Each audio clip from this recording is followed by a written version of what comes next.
بسم الله الرحمن الرحيم، والصلاة والسلام على سيدنا محمد سيد المرسلين. بنجدد الترحيب بكم على قناة أبرار التعليمية المواد التجارية. معاكم محاسبة فتحي من قناة أبرار. هنتكلم دلوقتي عن النفقة، وبنكمل كورس الأحوال الشخصية لطلبة الدبلوم التجارة شعب شؤون قانونية. فيلا بينا. هنتكلم دلوقتي على النفقة، تعريف النفقة، حالات وجوب النفقة، على من تجب النفقة، تقدير النفقة بيبقى ازاي، وكل الكلام ده هنتكلم عنه بالتفصيل. ويا رب الفيديو يعجبكم، مش هيبقى طويل ان شاء الله عشان تلحقوا تذاكروا ورايا. النفقة كل ما يحتاج إليه الإنسان لإقامة حياته من ملبس ومسكن وطعام وكسوة. طبعا في بعض الحالات بتسقط النفقة، طبعا كل واحدة اتجوزت وما حصلش نصيب واتطلقت، فهي لازم بتاخد نفقة من جوزها، تمام، علشان تكمل حياتها هي وولدها. يبقى حالات سقوط النفقة: إذا ارتدت الزوجة عن الإسلام، يعني الزوجة طلعت من الدين ما بقتش مسلمة، طبعا مش هينفع إنها ترفع قضية على اللي كان جوزها إنه يديها نفقة، لأ. الامتناع عن تسليم نفسها لزوجها، تمام، يعني حضرتك هي ممتنعة رافضة تماما موضوع الجواز. امتناع الزوجة عن الدخول إلى منزل الزوجية مضطرة أو مختارة، تمام. دول كانوا حالات ان سقوط النفقة. 3 حاجات اهي قلناهم. طيب متى تجب النفقة؟ حالات وجوب النفقة: تجب على الزوج الكاتب بعقد بحكم العقد الصحيح، الزوجة المريضة والسليمة تجب النفقة عليها. النفقة تشمل الغذاء والكسوة والعلاج. النفقة تجب على الزوج ولا تسقط عنه في الأحوال الآتية.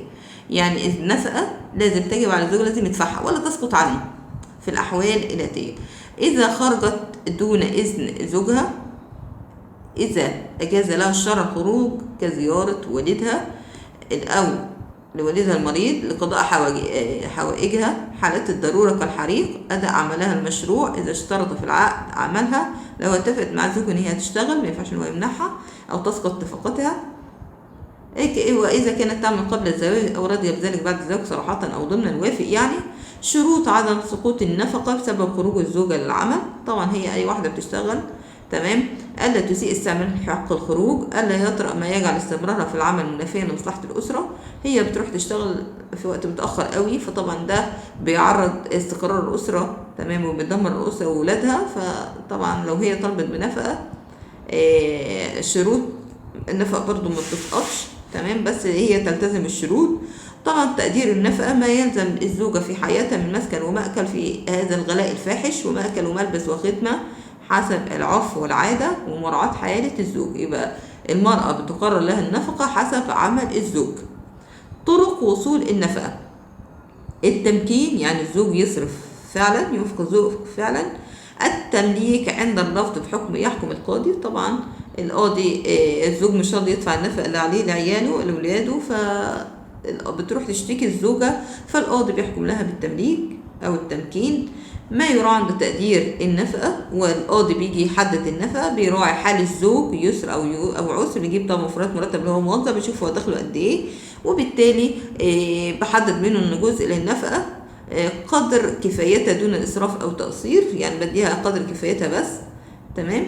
نفقة العلاج طبعا على الزوج ودفع علاج زوجته، لو الزوجة مريضة فهو الزوج ملزم بالصرف على علاجها. نفقة الخدم على الزوج إذا كان ميسور الحياة. طبعا البنات دي مهمة أوي النقطة دي، إن الزوج لو كان ميسور الحياة فهو لازم يجيب حد يخدمك، ده النفقة دي الشرع بيقول كده.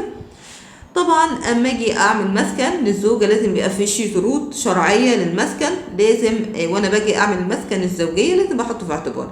اول حاجه ان يكون ملائما لمنزله الزوجه الاجتماعيه. يبقى انا مثلا في مسكن هتجوز فيه مثلا، يبقى لازم المسكن ده ملائم للظروف الاجتماعيه، خاليه من سكن الغير، ما ينفعش يبقى حد ساكن معاه في نفس السكن. مستوفي لما يلزم من فراش وادوات منزليه، ان يكون مأمونا عليها على نفسها ومتاعها، ما تكونش قاعده خايفه وقلقانه. اثر امتناع الزوجه الدخول في منزل الزوجيه: توقف النفقه، وذلك بعد اعلانها عن يد محضر وتعترض خلال 30 يوم. نيجي بقى نتكلم عن حقوق الزوج ومراحل تأديب الزوجه والحقوق المشتركه للزوجين. حقوق الزوج: حق الطاعه، القرار في البيت. مراحل التأديب: لما يجي الزوجة عملت مشكلة وفي خناق وكده، وفي مراحل التأديب: أول حاجة الموعظة الحسنة، الهجر في المضاجع، الضرب بس الضرب غير المبرح، والتحكيم، أجيب حكم من أهلها أو حكم من أهلي، الاتنين يقعدوا مع بعض يشوفوا مشكلة فين.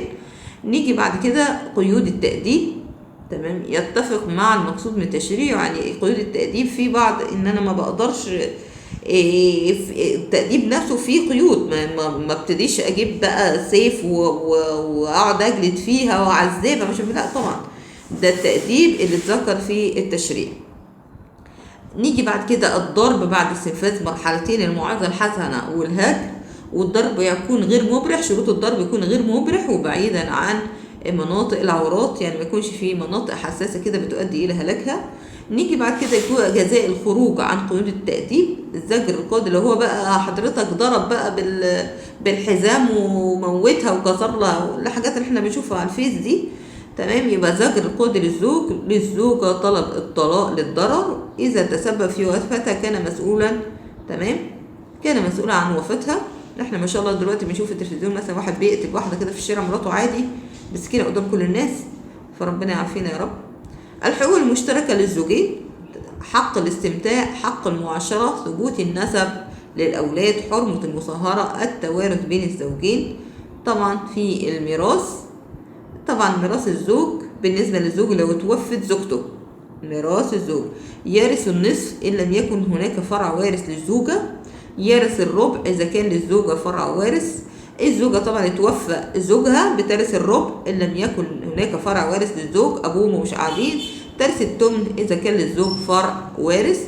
ده كان فيديو بسيط قوي وجميل عن النفقة، وببتدي نعمل فيديوهات بسيطة قوي عشان متزهقوش من طول الفيديو. ما ننساش طبعا تاني الاشتراك في القناة علشان القناة ما تقعش، ونبتدي نقدم فيديوهات جديدة تفيد الطلبة اللي هم غير قادرين على الدروس الخصوصية.